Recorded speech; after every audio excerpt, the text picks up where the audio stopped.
So guna is not translated here, and it doesn't have any equivalent in Russian language or English. So that's why we have to explain it. There's not one definition that has a meaning. So guna means a rope or a quality. So how these two terms are connected, I have to explain. So the first one is quality. So for example, quality that we have from the very time that we were born.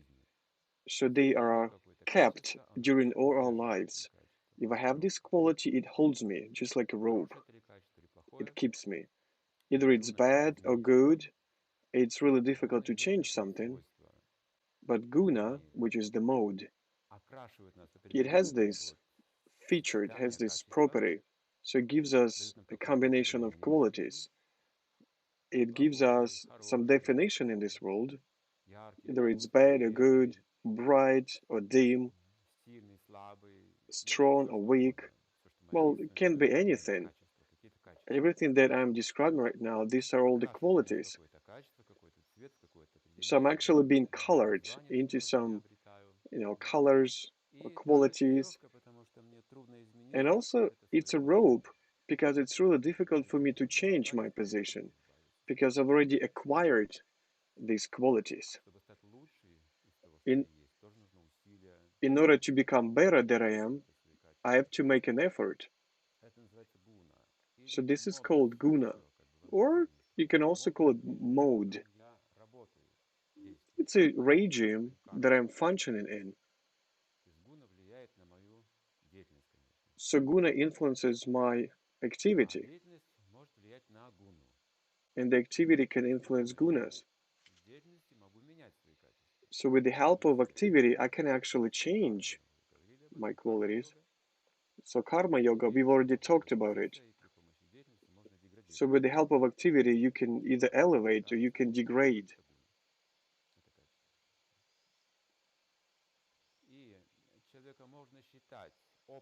And a person can be considered in a material life. You can say that he understands what material life is when he understands what three material modes are. These three gunas are. In combination, they form an endless variety of all these qualities. So tens and hundreds and thousands and even millions of them are created. So 3 multiplied by 3, 9, 9 multiplied by 3, 27, and then 81, and then again multiply and go on. It's endless. So you can see an endless variety of material nature, the world that we are seeing right now.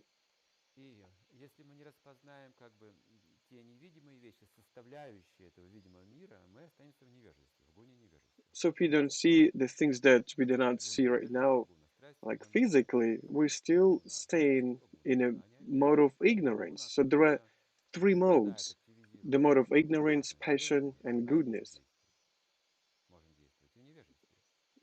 So it doesn't matter which mode we are in, but anyway, we have to act. We are actually in three modes. A person is born, any person is born in the mode of ignorance. Even if it's a genius, it was born as a helpless child in a mode of ignorance. It doesn't know how to react adequately to this world. It was totally helpless. And of course, it needed some development, some teachings. And if we do not develop this guna, we will stay in ignorance, as if we are still kids. But in this case, we are grown up and dangerous. We will be more dangerous because in this age, a person is independent. So ignorance is not given a dependence. It should be controlled. It should be supervised by the government, by the law. And if it's not there, ignorance means destruction, using force, and wrath and angriness. So if you want to be happy, so you have to get rid of ignorance and passion. Well, just by doing some activity that you do not conscious of, you have to get rid of it because you have to be living in a mode of goodness. That's where the happiness is awaiting for us. If you want to achieve it in this world, this is the mode of goodness. But anyway, we've talked about things that we can see and the things that we cannot. So the science is also describing these things, the ones that you can see, ones you can't, or shastras. Any science is trying to uncover, to discover things that we cannot see. Because the world that we're seeing right now, it's based on some unseen to our eye laws. So we're just trying to guess what kind of energies are over there, micro world, macro world, some other dimensions that are trying to open before us, things that we cannot see. And these things can be described in Shastras. They give us the knowledge, something that we cannot actually see, something that we cannot perceive. We don't know what it is, who it is, if it's even a law, does it have a soul, if it's a god, does it have a personality? So we're just guessing. So you can say it both ways. So three modes of material nature are described here using something that we cannot see. So the first line in the chapter 14, text 1, the three modes of material nature.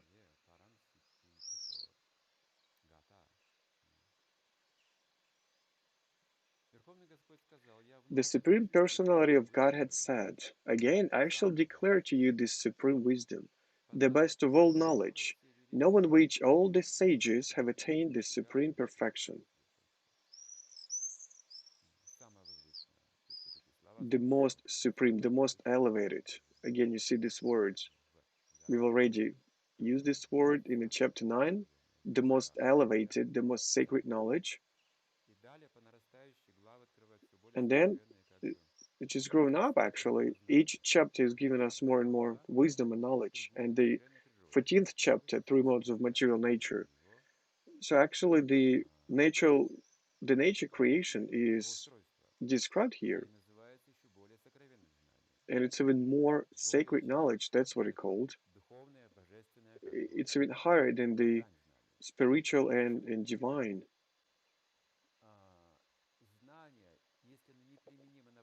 So the knowledge, if it's not practiced, if it's not used in practice, it's not a knowledge. It still stays in ignorance. That's what an interesting thing it is. It's like I know it, I'm a scientist, and I used to examine it, I used to search these things, and I'm an educated person, but if I cannot use this knowledge in order to become happier in a person's life, then it just stays in ignorance. It's also called a dead knowledge. So there is three modes of material nature. It tells us that knowing these signs, we can use this knowledge in practice. So without this chapter, without reading this chapter, all the knowledge stays dead. So that's why most of the people practicing spiritual life, they get disappointed because they couldn't achieve their goals. People are prone to believing to some communisms, all these things, but then they had to reject it. If it's so, the same thing with spirituality. If you cannot use it in real life, there's no there's no use of it. So in real life, you have to understand that in some gunas you cannot use this knowledge. In another guna, you can use something, you can get some experience, but in another guna, the last one, you can use this knowledge easily. So now all the literature, including Bhagavad-gita, does not work in real life right now because we don't know how these gunas, how these modes are working. Text number 2. By becoming fixed in this knowledge, one can attain to the transcendental nature like my own. Thus established, one is not born at the time of creation or disturbed at the time of dissolution. such a powerful knowledge about the gunas of natural nature, of material nature. The total material substance called Brahman is the source of birth, and it is that Brahman that I impregnate, making possible the births of all living beings, O son of Bharata. There's also an expression, life becomes from or comes from life. So living being is actually, it actually already exists before the creation. Before there was the material nature, it's also the Brahman, some kind of a substance, like a soil, like a field. So there's a soil, a field. If there's a field, there will be a soil. So Brahman is actually a soil. So all the energies are there already in order to plant a seed. This energy will give the growth, and all these living beings, they are in the body of Mahavishnu before the material creation, the creation of this material world. So we have to be existing somewhere, just like little tiny particles that have no body, no incarnation. We are, it's like as if we are in a deep sleep, like nidra. So these billions of years, all these pralayas, they just pass by without even being noticed. We remember nothing. So we already wake up in a material nature, again, based on our previous desires from our preliminary lives. So the living being is being introduced into the material body. So first Brahman, then Prajapati, then demigods, then Manu, then the humanity. So all these stages. After animals, we have animals. So there's a consequence of creation. But finally, we get our turn. So here we are at our place in a human society. We by far do not understand everything. We cannot see the whole universe or the way it works and every living being. So we are trying just to get a touch of it. But the principle is clear here. So by just his vision, the God is introducing living beings into the material nature. It's like he's planting the seeds to the field.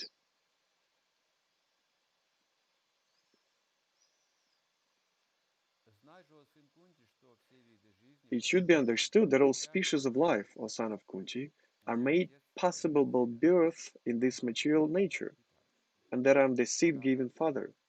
So Pradapita, Bija means that giving seed. Bija, seed, Prada, given. So first we're talking about the Father, the God Himself. So everything is given the life from Him. And then, one moment, one time, we are being introduced in these physical bodies. So nature is described here as mother. So it gives us the form of life. It gives us the body, material elements, the energy. So the father gives the seed, and mother is bearing the child, just like we have here in our society. So woman's aspect is identifying the nature. The man identifies the seed. So God is introducing a living being into different forms of life. So then it says that material nature consists of three modes: goodness, passion, and ignorance. When the eternal living entity comes in contact with nature, Almighty armed Arjuna, he becomes conditioned by these modes. So conditional, you see. So I am becoming someone. Initially, I'm just a soul, but in this material nature, material world, I'm becoming someone else. I'm becoming a substance that can be brought to life, can be given a form. Not me personally, I'm not doing it personally, but thanks to the all these laws. So I have a desire, I'm entering here, and then I'm getting conditioned by the modes of goodness, passion, and ignorance. Just like we said before, the combination of these three modes, and in a human body, these three modes are equally influencing our development. So if you imagine a person completely in the mode of ignorance, he will be just calm. He will have no big problems in his life. He will be just a little bit silly probably. So just take animals and plants and stones. Of course, plants and stones, they have no problems. We just don't see any problems that they have. They don't get anything. They don't lose anything. So it's like it's almost not even existent. But I'm a Thomas, and at the same time, there is life and there is like a deep sleep. So trees are called druma in Sanskrit, the ones that are sleeping. They the other name of trees is the ones who drink using their feet. They don't have to go anywhere finding food. They have everything they need. So they are created in order to sleep. It's unmovable. So when guna grows from ignorance to passion, there's more activity.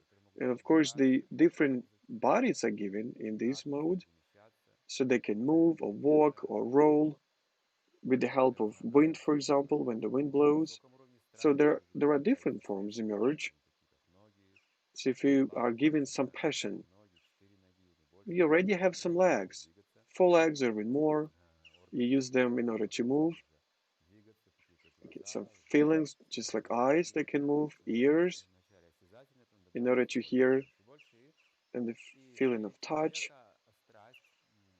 And in the human body, passion, it goes through some limits. The life form of a body.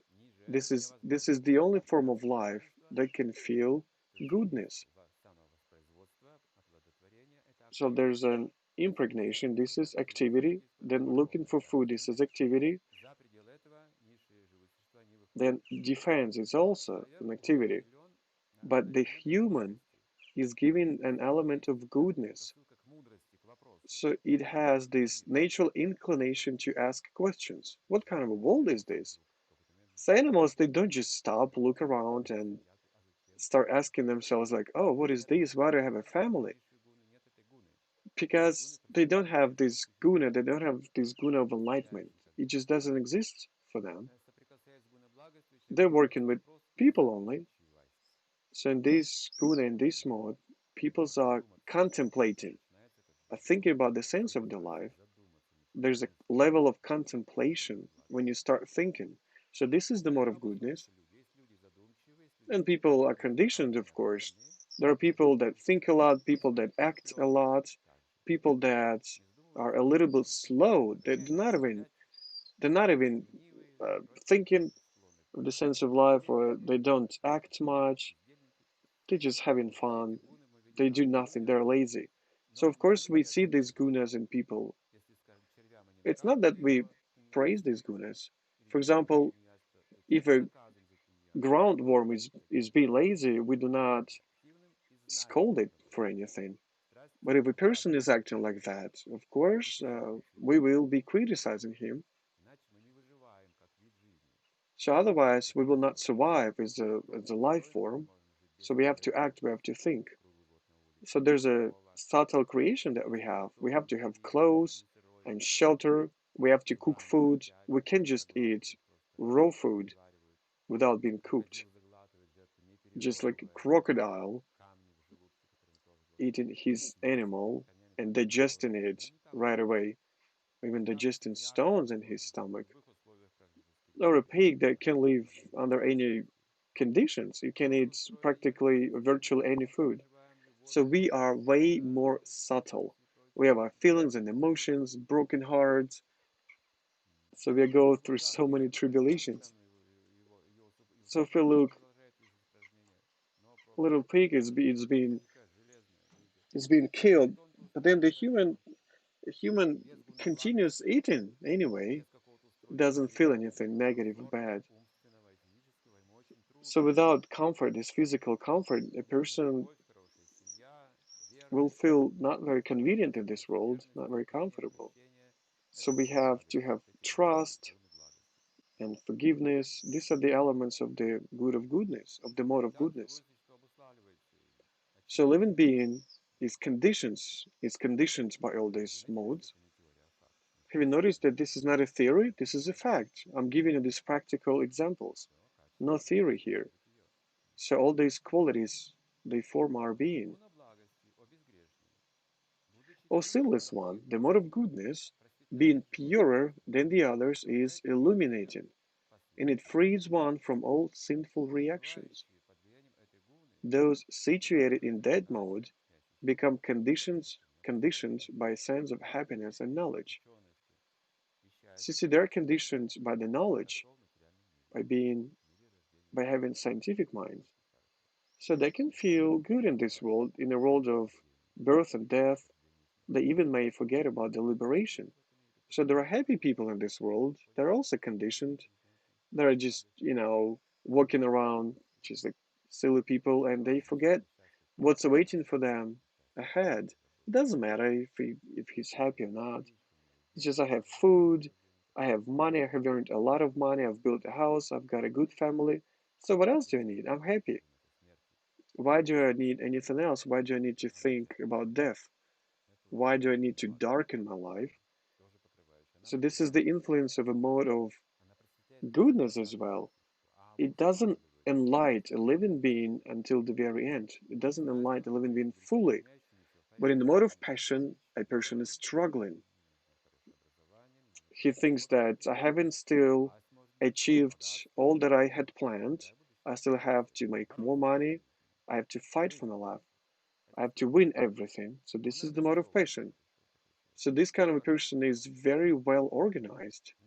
It works a lot, but in the mode of goodness, so the mode of goodness is enlightening the person to such an extent that a person is living fearlessly because it's liberated from the consequences of his karmic activity, even from the previous life. So this is just an amazing condition of this consciousness. The fear almost does not even exist in this mode. It's a very strong spiritual and close consciousness. It's almost spiritual. Goodness, if it's a real goodness, the person can even realize his soul. He can feel his soul. But there can be too much proudness or ego here. So this is the feeling of supremacy. That's what holds him. That's what attaches him. The mode of passion is born of unlimited desires and longings. O son of Kunti, and because of this, the embodied living entity is bound to material fruitive actions. So I'm giving here an example. If a person comes here and tells me, take a shovel and go to dig a tunnel, so I will ask, like, who are you? Like, why are you treating me like that? I'm not your slave. So of course I'll have a lot of questions, like, because this situation would be really strange. Why do you order me to do something? So, but the person would say, like, I'm sorry, I was in a rush. I'm just paying you $10 million if you do it. And I would say, yeah, of course, that's quite another reason. I wouldn't do it without a shovel. I'll just do it with my hands. I'm not a slave, and I'm in a mode of goodness because I understand that I'm a free person and I cannot be just ordered or exploited or used for some purposes. But if I'm promised something for that, I will be happy. I'll be glad. And I'm actually a slave, but a slave by my own will. I will do anything for $10 million, and all my problems will be solved. Of course, no one will give us $10 million for just digging a tunnel, a trench. So I will be deceived that there's no fool that can pay you $10 million. But you can always fool a fool. Of course, there will be some subtle ways of lying to people or deceiving people. It's very widespread right now in our world. So this is the mode of passion, and people are being deceived when they're silly because they know nothing about these three modes. Never trust the mode of passion. Every person is doing something in the mode of passion, the fruits will be really insignificant. So we think like, oh, no one will be working, there will be a lot of food and clothing, and everyone will be brothers, and we start smiling like drug addicts, imagining some happiness. But look at the person who is giving you these promises, what ways and methods he's using, what gunas he's in. And you will understand the future, like what's going to happen in the future. If the mode of goodness is established, then yes, you can accept it. You can trust. It will come to reality. But if it's a mode of passion, the fruits will be really insignificant. There will be a lot of disappointment, revolutions, and turnovers. So until the person goes down to the mode of either ignorance or just stay in the mode of passion, there will be only promises in these two gunas.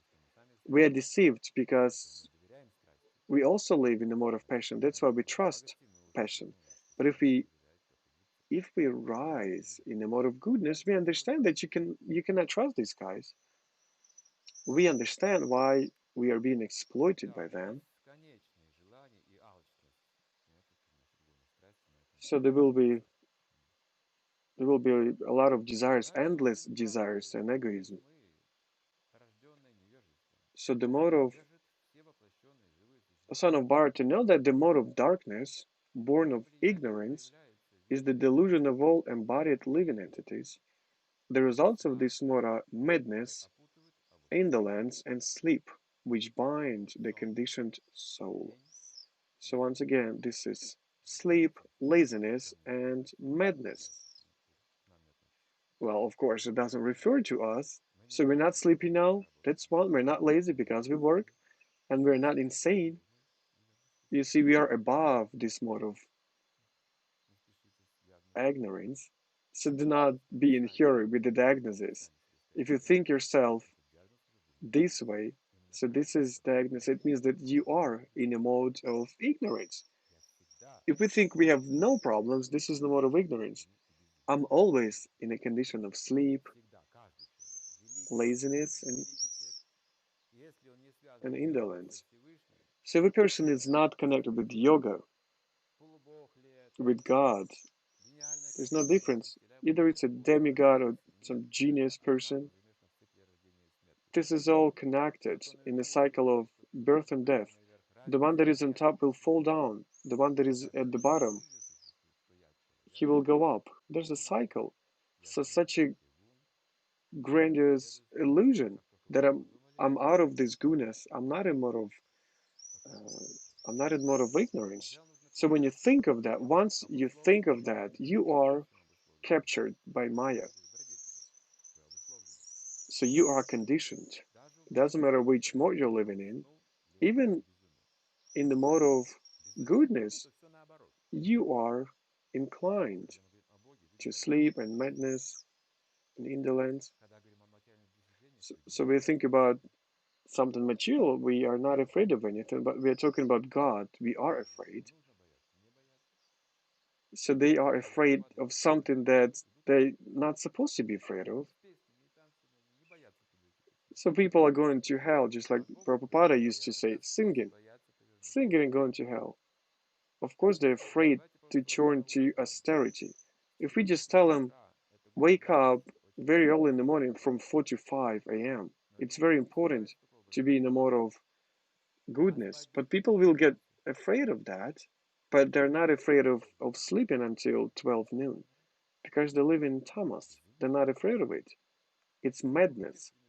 The fearless people, this whole material world is called mad. It's insane because there's just a rush for money rush. So I need to have, I need, even if I have, if I need to build a small house, and a small house will be enough for me, but I start building a skyscraper, even if I don't need it. We need to live here, but we are making some weapons, pointing atomic bombs to each other. We are living in an insane world. But me, no, I'm not insane. Maybe someone else around me, someone of them. What do you think? Maybe he's the one to blame? This is a very important question. First of all, we have to understand who we are. We have to find the place in gunas where I am right now. This is my place in matrix. If you don't find it, you will not get liberated. If we think that I'm a transcendental living being, not dependent on gunas, there will be no way you can get liberated.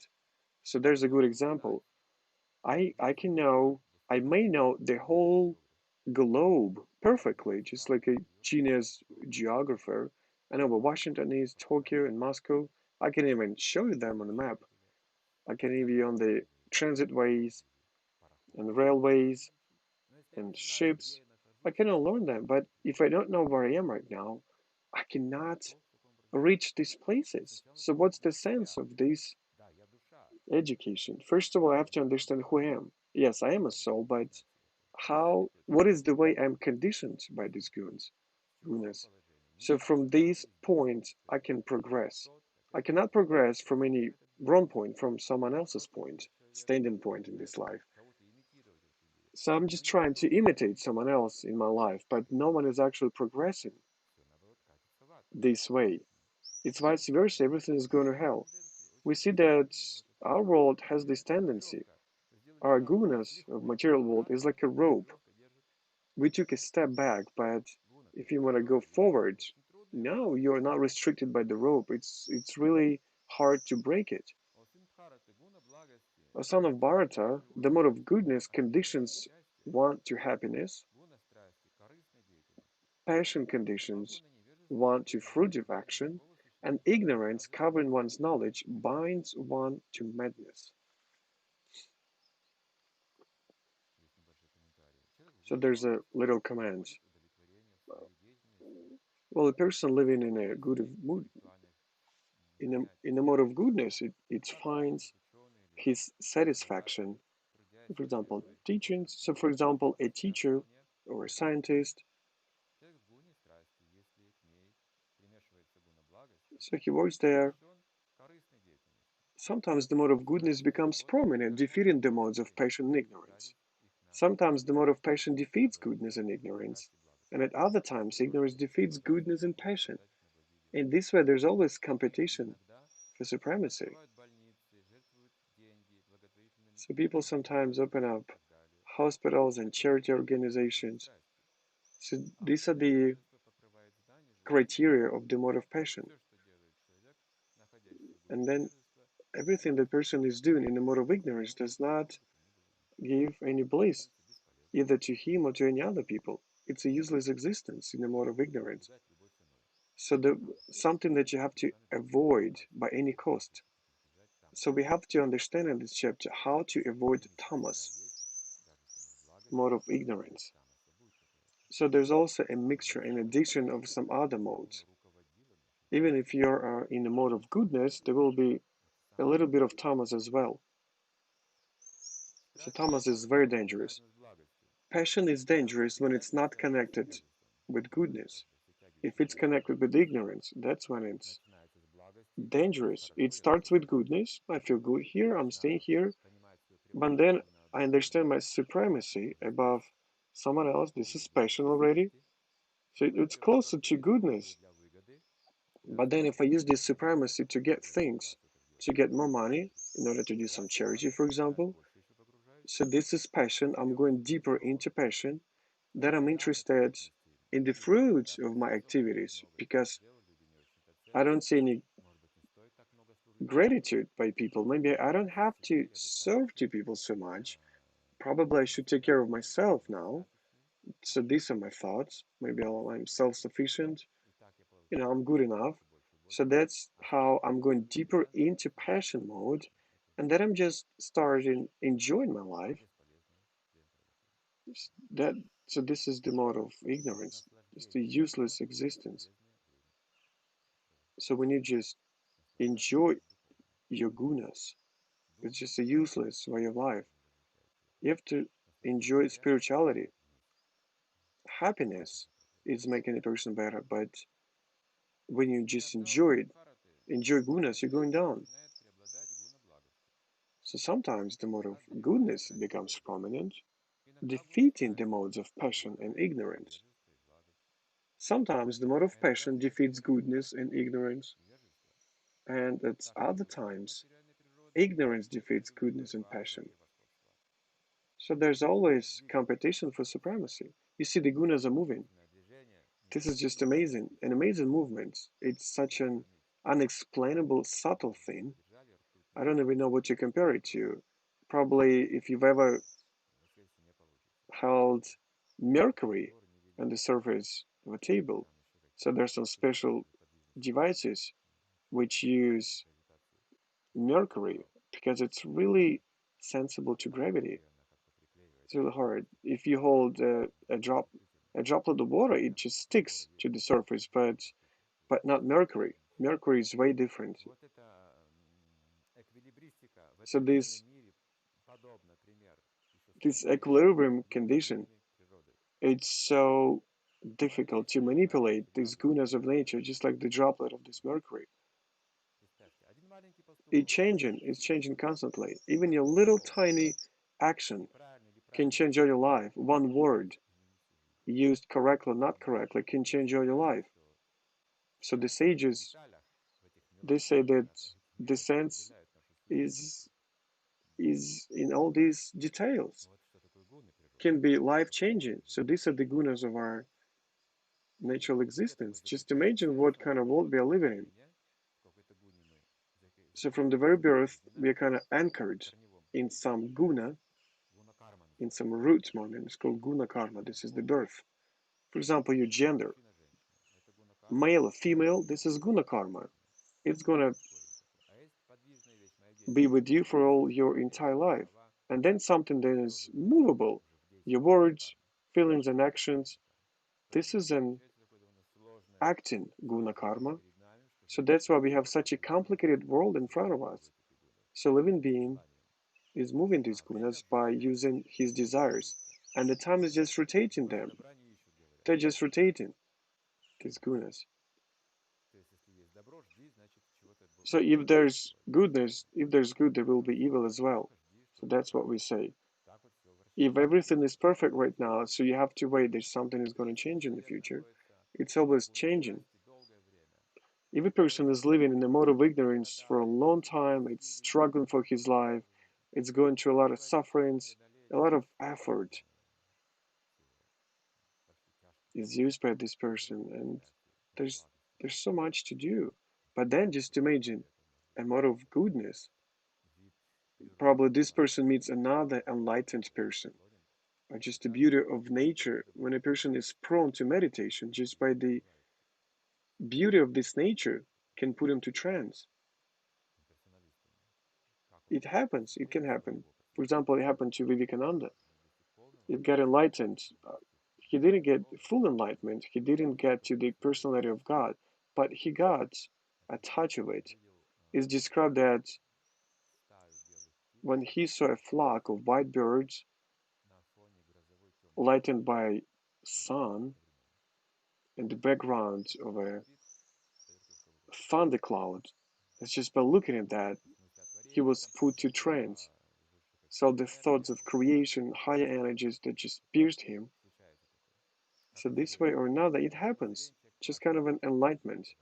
In this condition, the person usually starts crying when he gets drastically into this mode. Is the person starts crying, asking for forgiveness. So this is a repent. That's how the Holy Fathers, that's what they do. So if you're gonna confess before a Holy Father, you do it honestly. And the Holy Father says, all your sins are forgiven, and you start crying. So this is the touch of more of goodness. Like so you didn't even expect it so unexpectedly. So there are people that live in a mode of goodness, they don't even cry. That's okay, there's no such contrast in there. They still dream of something. So there are people that live in a mode of ignorance, they are being enlightened by passion, for example. So they said, look at you, you're young and strong and smart. You could do a lot of things in your life. You could have had a family, beautiful wife. Just look around the way people live. So this person, the mode of ignorance, is getting awakened. It gets inspired. It starts believing in himself. So these gunas are interchanging all the time. So we're going either to tamas and the mode of patience. Sometimes we cry because we've confessed of our sins. Sometimes we don't even realize what's happening in our life. We struggle. So that's how life is going on in these gunas.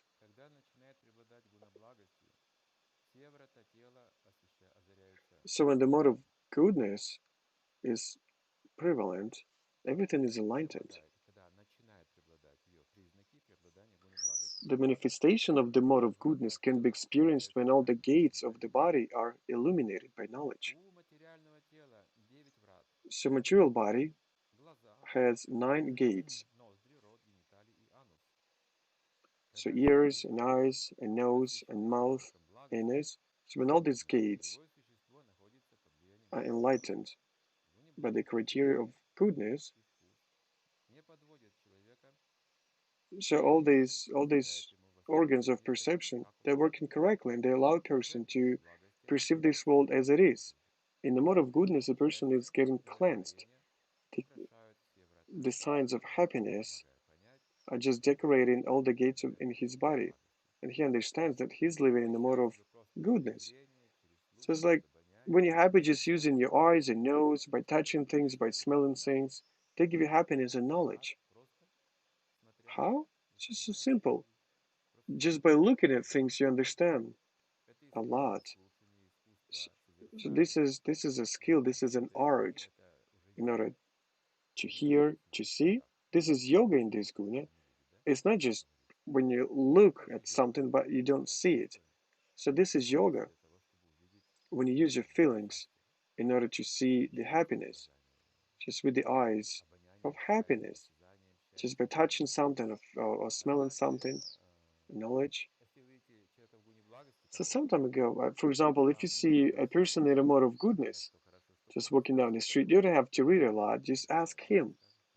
He will tell you what good or bad is.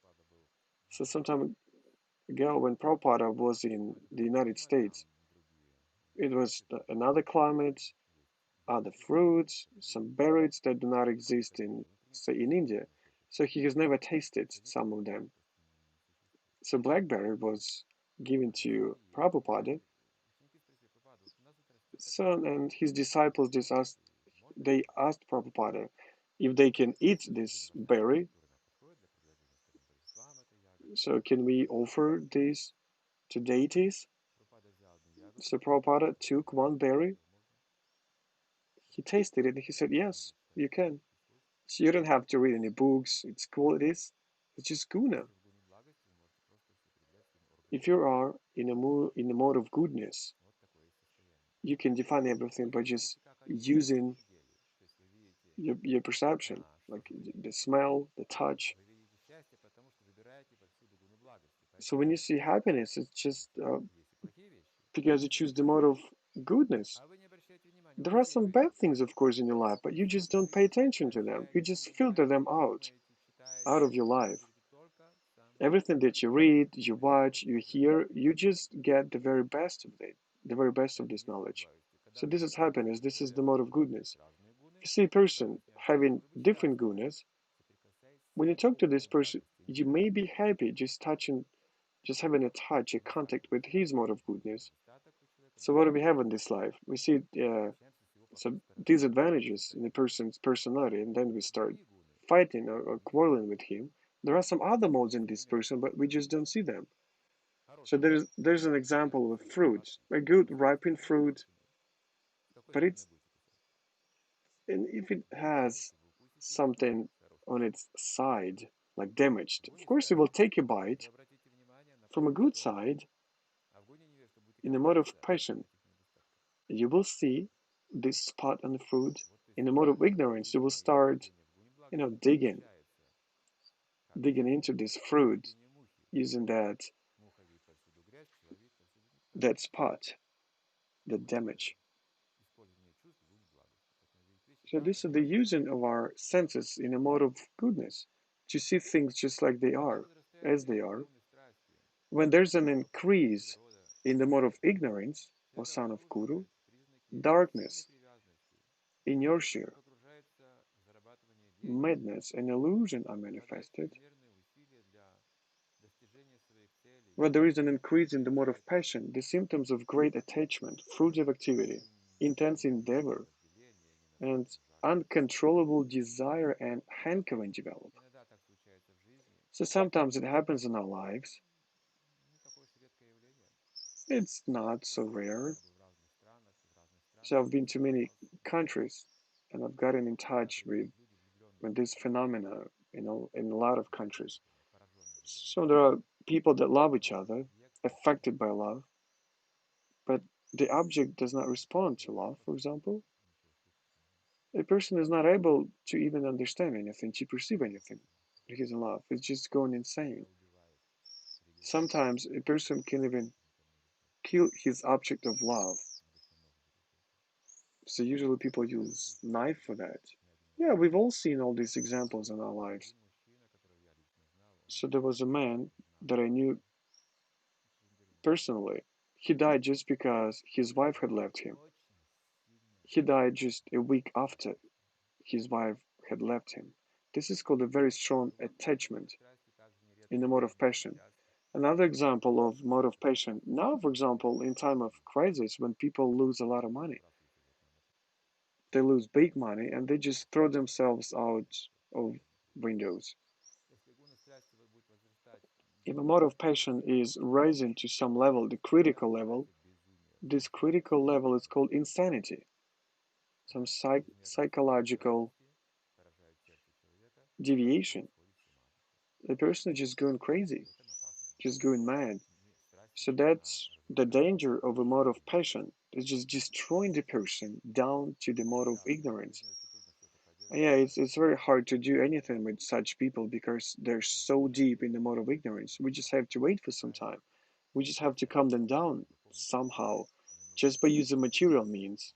There's no way you can do something on a spiritual level with these people. So this is the mode of passion. A person just making money has so powerful desires to make money and to use force.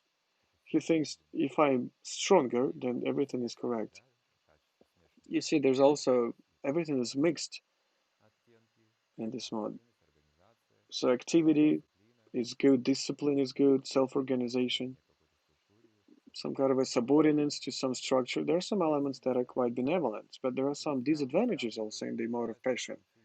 So mode of passion is actually compared to a dancing, it's a dancing bird. It's like I'm dancing here, I'm doing this, but when it turns the other side, you can see its back, its butt. You see the picture is so different. We just don't look at the birds from behind. So peacock, the correct example is peacock. It's very beautiful from the front, but not from the back. So in the mode of passion, everything is controlled by himself. He is organizing himself. He's trying to control himself. He lives the way he wants to live. So there are some big cities like capital. There's the downtown. There's uptown. And of course, if you're in downtown, you just have to be just like a peacock. And uptown is like the butt of a peacock. So a person living in a passion mode, they're just rushing. People are just rushing somewhere. They're obsessed with something. Hammering a huge nail into the wall, it has this purpose to hammer down a nail. So just going through.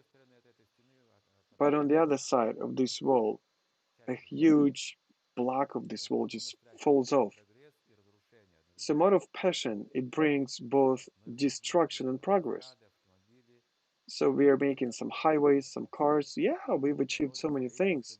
All these technologies, these building technologies. We have plants.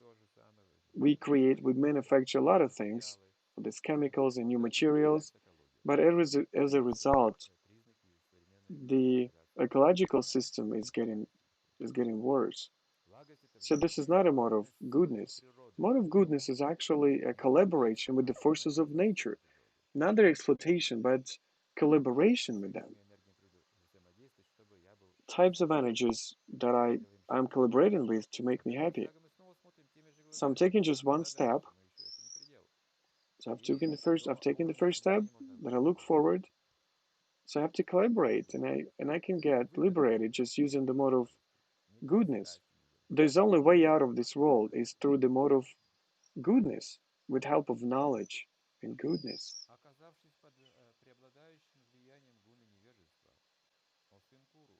So there's an increase in the mode of ignorance, a son of Kuru, darkness, inertia, madness, and illusion are manifested.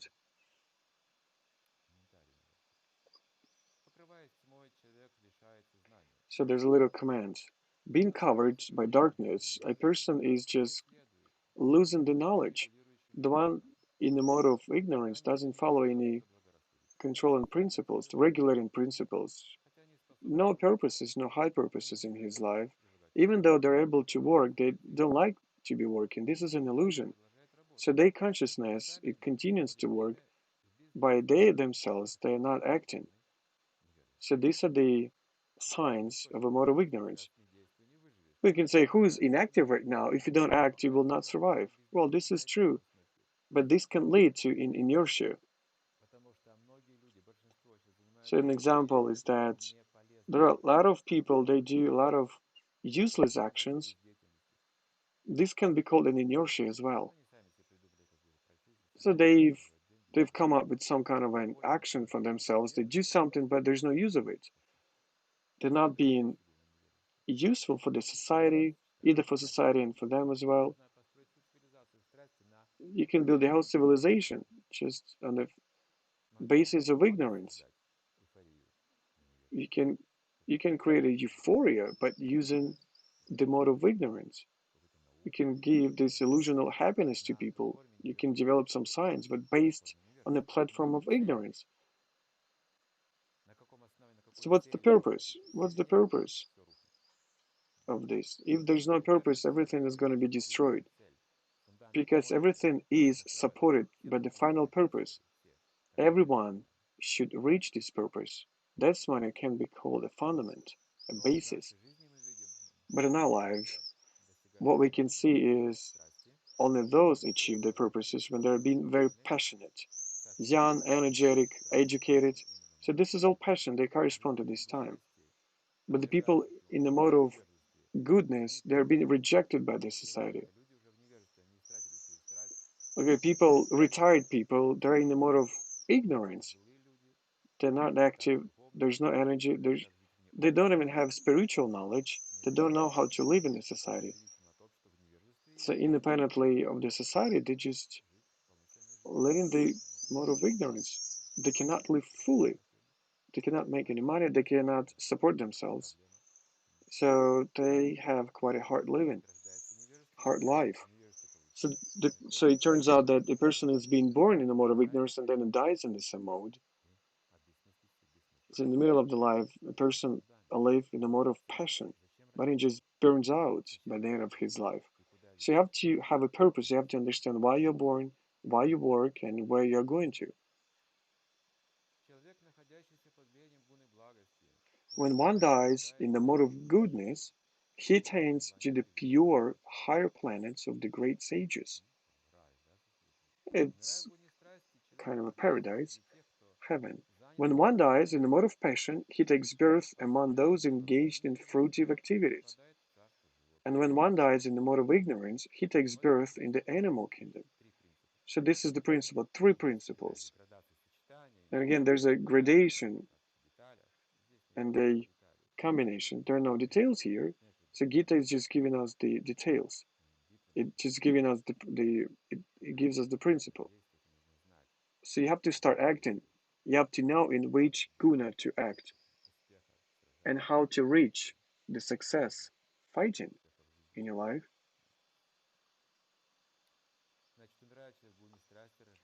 So dying in the mode of passion is just being born in the same society of people, in the same mode of passion, obsessed with power, money, and glory. But if a person dies in the mode of ignorance, well, he goes to the kingdom of animals.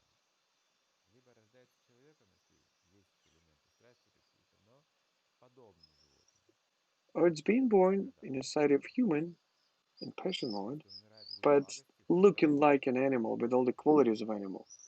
Well, if you die in the mode of ignorance, you go to higher planets. Well, but if a person is in a mode of passion, for example, but with some mixture of goodness, it can be also born on this planet. It will be the person will be in a good health, good family, with all good material things in this life. It will be quite convenient, comfortable life. In a mode of passion, he'll be fighting. In a mode of ignorance, he will be exploited. So the people exploiting other people in their previous lives, they're born in a mode of ignorance to be exploited by others. You see, these gunas are just rotating. And matter of fact, it's not like you're going down vertically to hell or going up to heaven vertically. This is a simplified scheme. But sooner it goes like this. So mode of ignorance and then one level down. Some passion is added and egoism is growing. It's just going spirally down. And then it turns out that you just become an animal or just a plant. But this is the whole world creation. It's like a cone, it goes spirally. But initially, this person, it started out understanding all God, the God, demigods. And also, you're going up spirally. But the rising is actually different from going down. That it's impossible to go down if you don't have a higher purpose, something that you can get a hold of. If you don't if you don't catch this rope, there will be no support for you.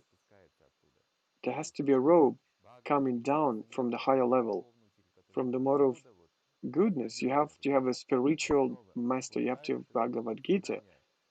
The teacher, the master, it sends you down this rope that you have to get a hold of, and then it brings you up spirally. It's like a screw that you screw in and then you screw out. You can't just take it out. It would be impossible. You have to screw it out.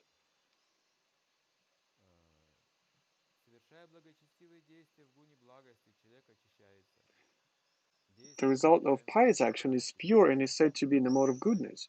But action done in the mode of passion results in misery. Action performed in the mode of ignorance results in foolishness. So I think we'll stop here, text number 16. So let's just remember this spot in order to continue it next time.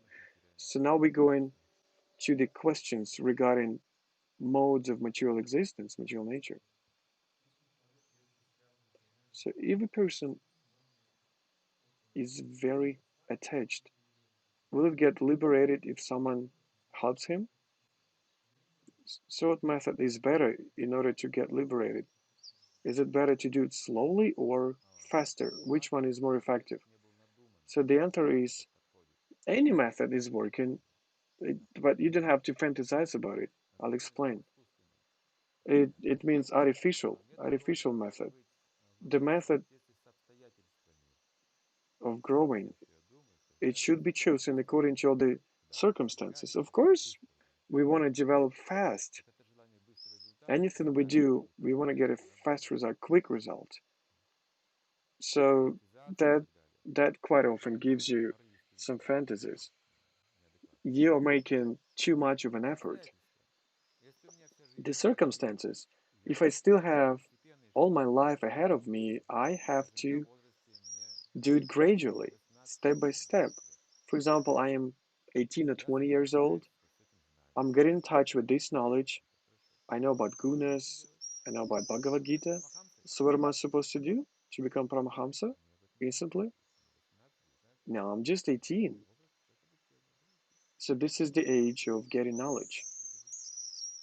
So that's what I have to do. But if I'm 20, for example, and I've practiced for 1 year, let's say, just 1 year of practice, I've learned about gunas and meditation, and then doctors tell me that you only have 6 months ahead of you to be alive. Leukemia, for example, we know such examples. So under these conditions, I have to make a quick effort. I have to do it very quickly. I have to break all these attachments. So these are the conditions suitable in this case. So you don't have to make up a lot of things. So there are circumstances, there are all the instructors and teachers. If you just if you just want to get ahead of a car using some lanes, for example, there are 6 lanes. So and then you get in front just using a lane that's going parallelly, but there's always a lane that you are choosing just to drive at a moderate speed because you're not in a hurry. So these are the conditions that I'm in, and I just practice in a moderate speeds. But when there is no time, of course, I push the gas pedal and I go faster. But you have to be careful. You don't have to be careful. You have to be careful of this lane.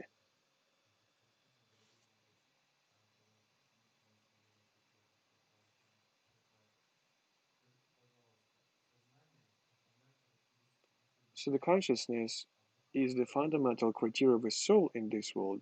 But in the spiritual world, is there also consciousness in there? The answer is, of course.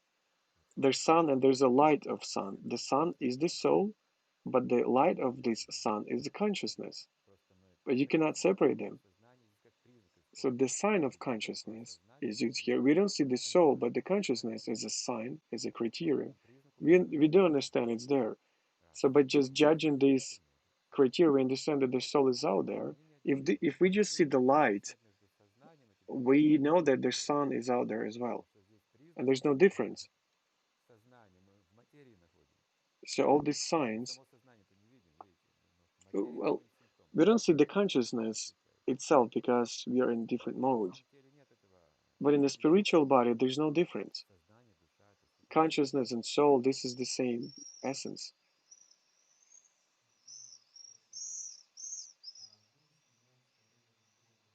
So the question is, gunas are interchanging all the time. So how can we achieve this stable condition of the mode of goodness? Well, that's a good question.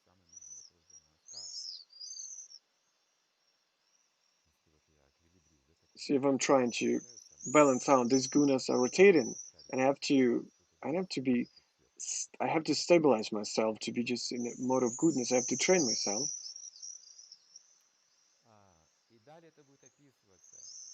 Well, it actually will be described further. If just to talk about gunas generally, just using Bhagavad-gita, if we use Srimad Bhagavatam also, and there's some other sources. So these gunas are described in more details, and how these gunas and how to train these gunas, how to make a choice among these gunas. So how is there a way how to choose a mode of goodness? You have to act in the mode of goodness, words in goodness, thoughts in goodness, food in goodness, books you read in goodness, time of the day, waking up, for example, in goodness. So all our life, it should be connected with goodness. Let's just start out with food and then the time of waking up. If we are not able to select or to choose food in the mode of goodness, we won't be able to get the knowledge in the mode of goodness. We will choose wrong spiritual masters, wrong practice, wrong leaders in our lives because we cannot differentiate these gunas. For example, a person is smoking, he's already confused in these modes because there's an influence of this habit.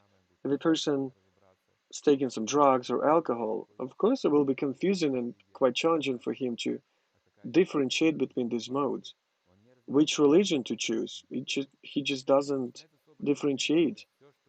So it all starts out with the lifestyle, what you eat, what you want to drink, what you say. These are all gunas of material nature. In the city, there's no good water, there's no good air. Of course, it's difficult. So for them, spiritual life is also kind of form of suffering. I think you've noticed it. So the spiritual life is coming to them in a form of suffering. So they think that I'm not clean and I repent in this because they live in a dirty atmosphere, medium, dirty medium. So you can say, but this is practical. This is not practical because I live in city and that's why I'm doomed. Well, to some extent, in some sense, yes, you are doomed if you live in a big city. But if there are also these three modes of nature, we would be doomed anyway. They're rotating. Either it's morning or evening, it's ever changing. The sense why we want to reach the mode of goodness, not just to go down, but using this mode of goodness, we have to lift ourselves to the transcendental level. This is our purpose. So once you've overcome these modes, it doesn't matter where you live. If you live in city circumstances, these are not good for yoga. But for devotional service, any medium is good. Even in hell, you can serve God. And we will read it in Bhagavad-gita.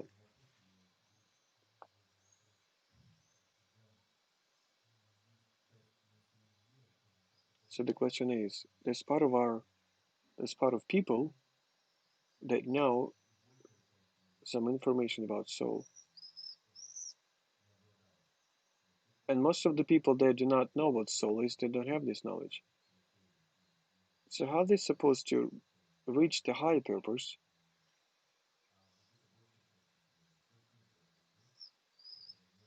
So this the biggest part of our population that doesn't have this knowledge. What's going to happen to them?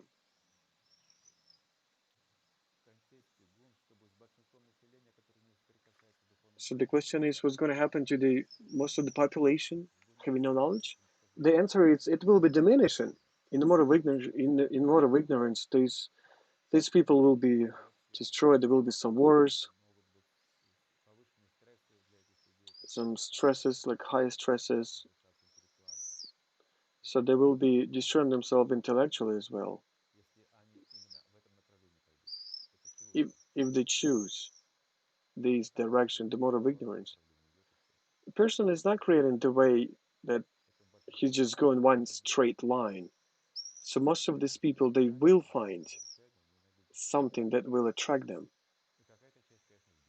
And some people, well, of course they will die. There's nothing you can do.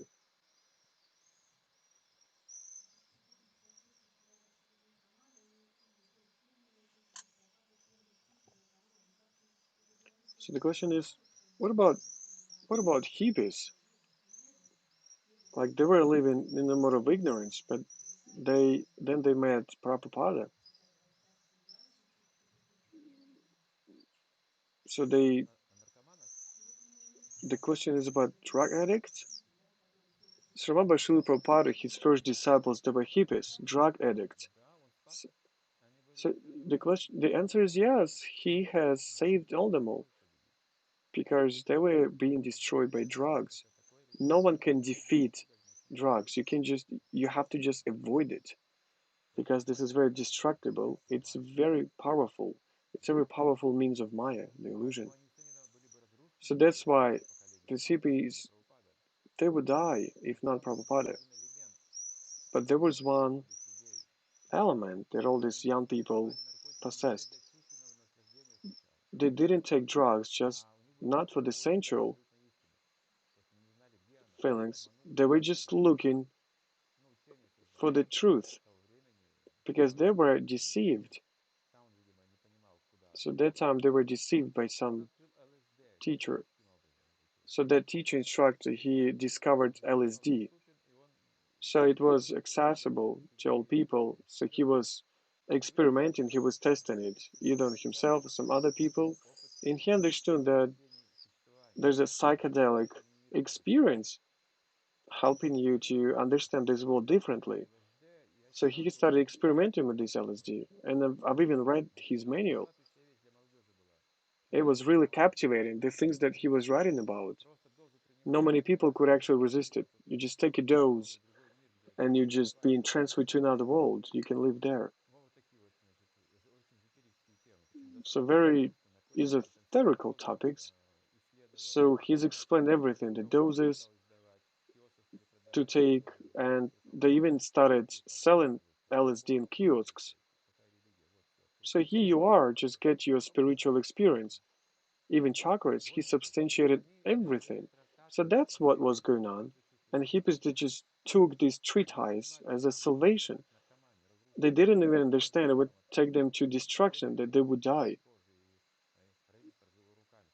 And then the government, of course, it understood it, and it's realized that there were so many people died of LSD. And I heard it when I was a schoolboy, when I was taught about the imperialism, and I was told that capitalism is dead. They will die because of all this drug addicts and prostitutes. But that's why Prabhupada turned out to be there. He started giving Hare Krishna mantra, the sense of life, the one that they were looking for. They've realized that they had chosen the right path, and they've become great Vaishnavas. They weren't just in the mode of ignorance, but they were searching for the sense of life. These were unusual people. Ordinary people wouldn't risk taking drugs, transferring themselves to some other civilizations, having rich parents, for example. Of course, these people were different. They were unusual. They had been waiting for Prabhupada. So Prabhupada came there at the right time, and he has saved a lot of people.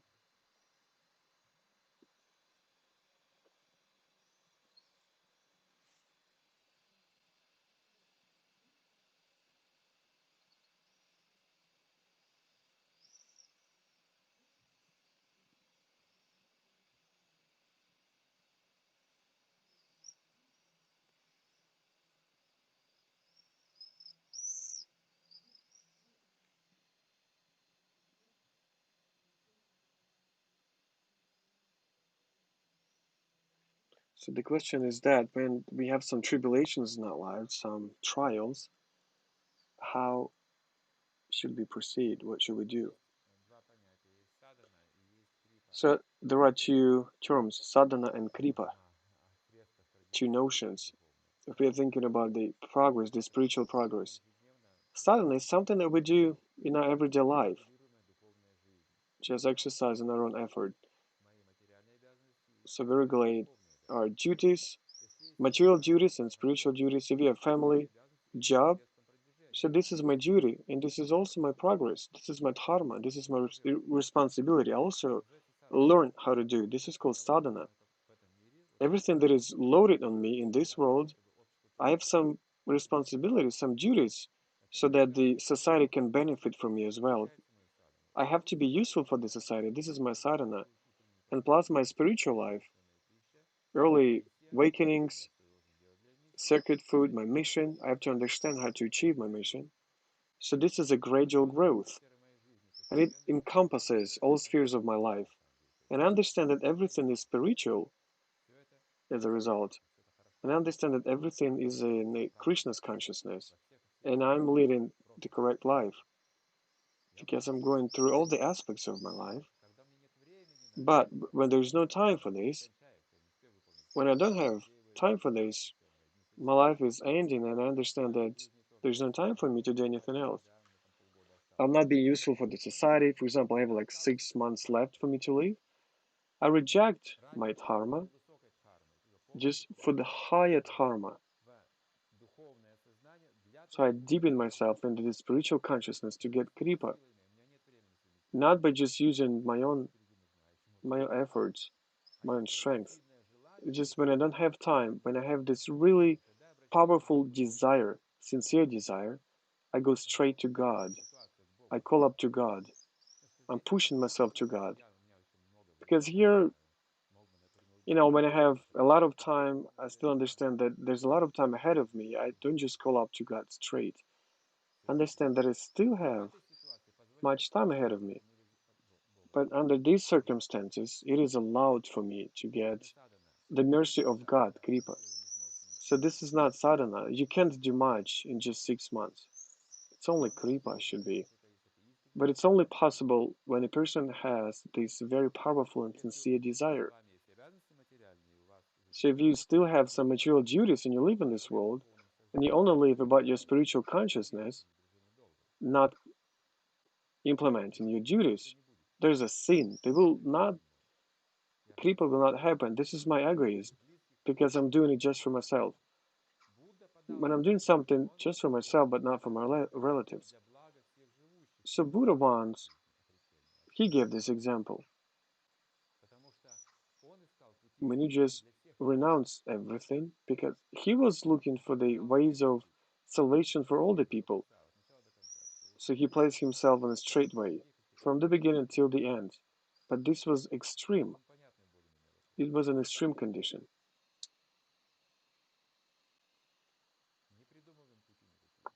So do not make up any ways. You just act according to the time and circumstances.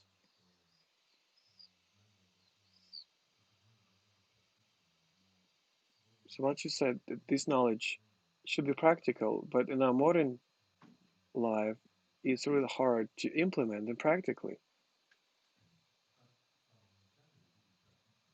So in the very beginning, how do we see the practicality of this Vedic knowledge?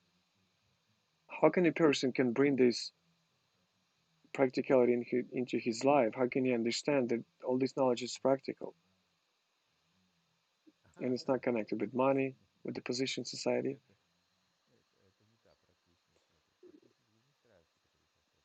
You see, the practicality that you're talking about, this is in the mode of passion. It requires us to be materialistically busy. So you have to understand what practical person is, and you have to differentiate practical person from not practical. The one that is working like a donkey, is he practical? What do you think? He's got no time for spiritual practice, for reading books, for questions about the sense of life. Do you think he's practical?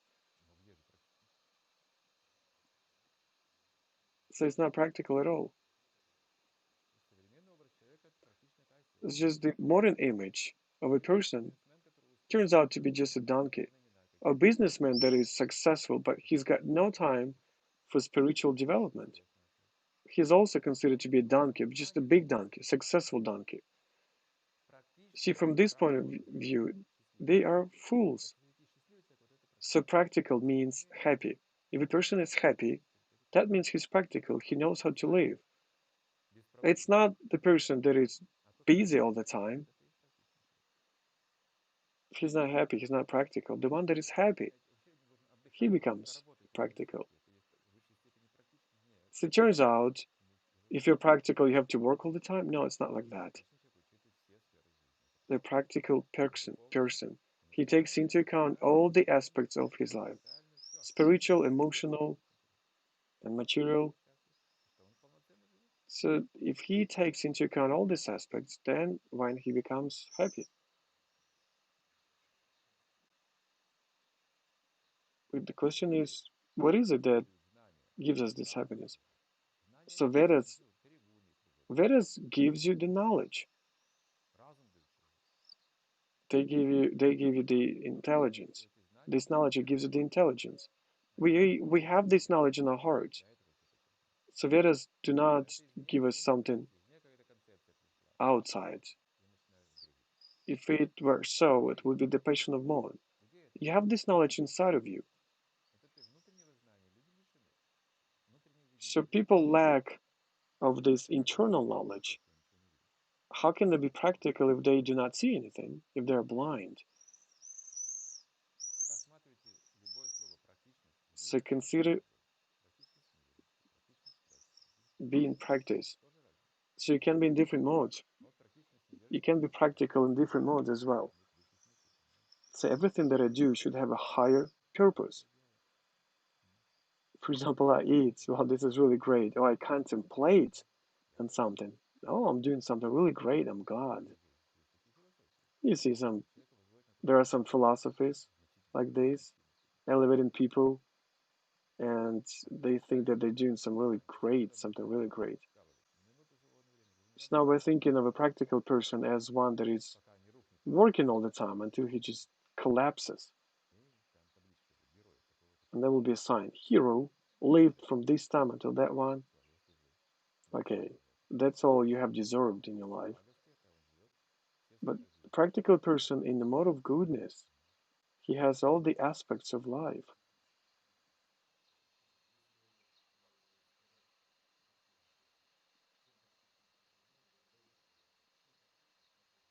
So there's a question about if you're asked, what is the practical side of all this knowledge? Happiness. The answer is happiness. If you're happy, then you're practical. It's not like you're asking how much money will I make on something. That's why I'm saying that people are just like donkeys, silly donkeys. Well, it seems to us a lot of things that just seem to us, but it doesn't mean that it's true.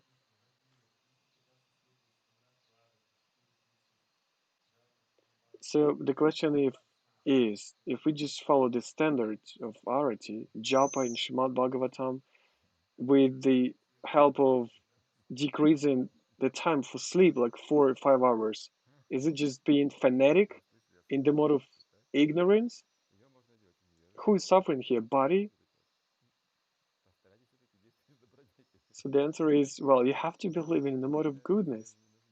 So too much austerities are not necessary. You have to regulate your life just the way you have to realize what you do.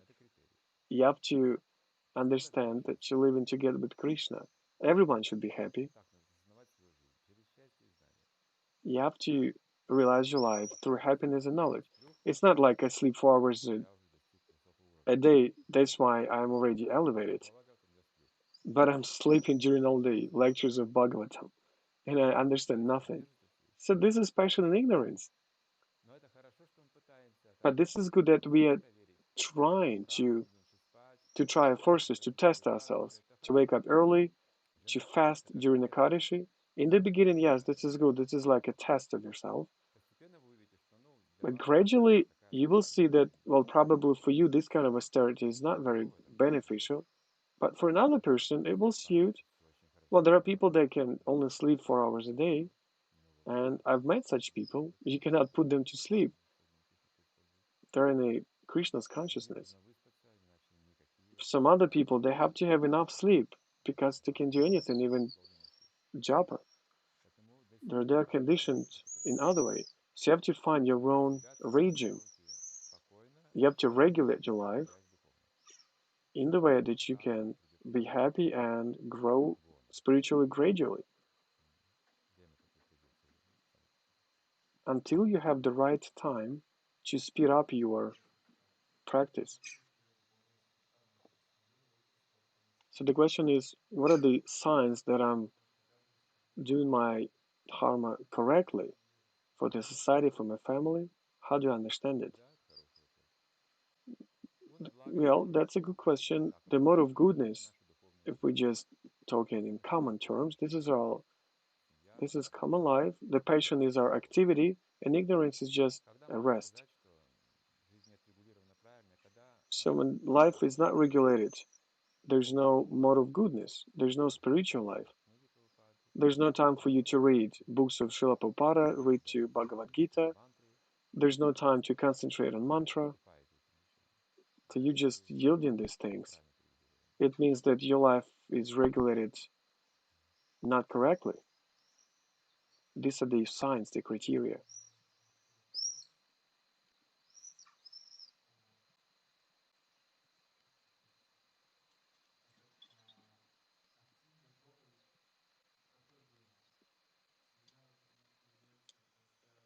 So the question is about preachings. Which guna is it in? Like giving lectures and preachings? Is it only in the mode of goodness? The answer is, well, if you're transcendental, you can use all of this. You can use mode of passion as well. If you're not transcendental, using these means of preachings as like big auditoriums and online lectures, if you just use passion, it has to be connected with goodness. You have to combine it with goodness. In this way, your preaching will be useful because you will take people closer to God. You have to choose the right combination. You cannot do anything without passion. This is action. This is activity. So today I'm talking for about an hour and a half, and this is passion. In order to have my activity passionate, I have to have some energy. You have to understand that. No one can just be talking for an hour and a half about anything, about nothing. This is an energy of passion. But as far as it's connected with goodness or transcendental level, with Bhagavad-gita, it doesn't have the feature of being saturated, of internal tiredness. Even if the tongue gets tired, you're not getting tired internally. This is the sign of a spiritual existence here, the spiritual presence. If you're just doing something in a mode of passion, you're getting tired of it. You're even getting tired of what you're doing yourself. So, a famous artist, an example, a famous artist, a mode of passion.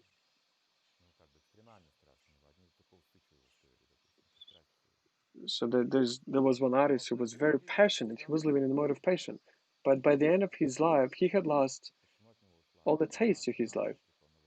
So his wife had left him because he's become useless. So his wife was making her career using his talent. She was making genius out of him, but just at some point of his life, at some stage of his life, he had just lost all interest in his life. This is the mode of passion. I didn't hear him turn to God. I'm just talking about gunas here.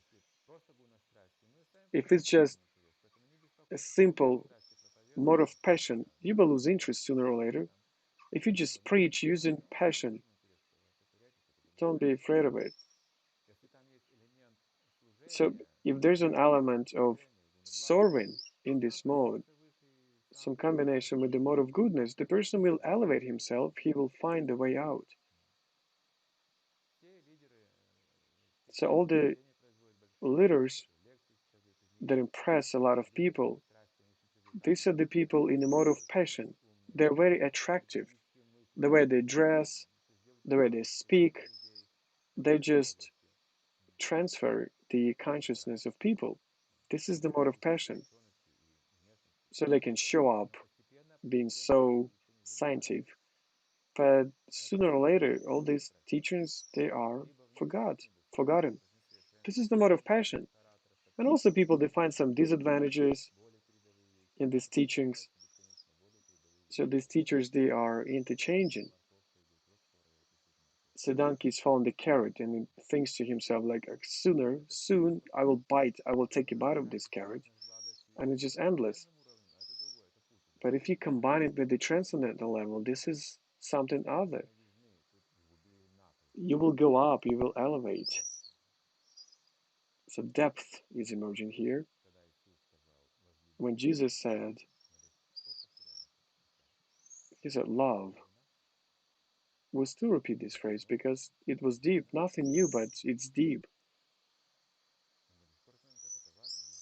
So we still understand how much it is important to love Krishna, to love God. Everything is in here.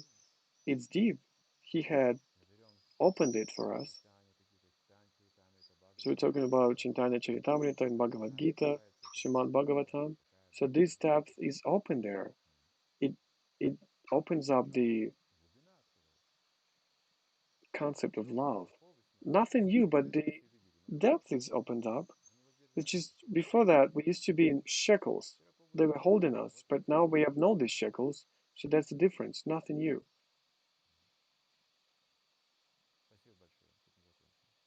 So I think we're going to end up at this point. Thank you very much.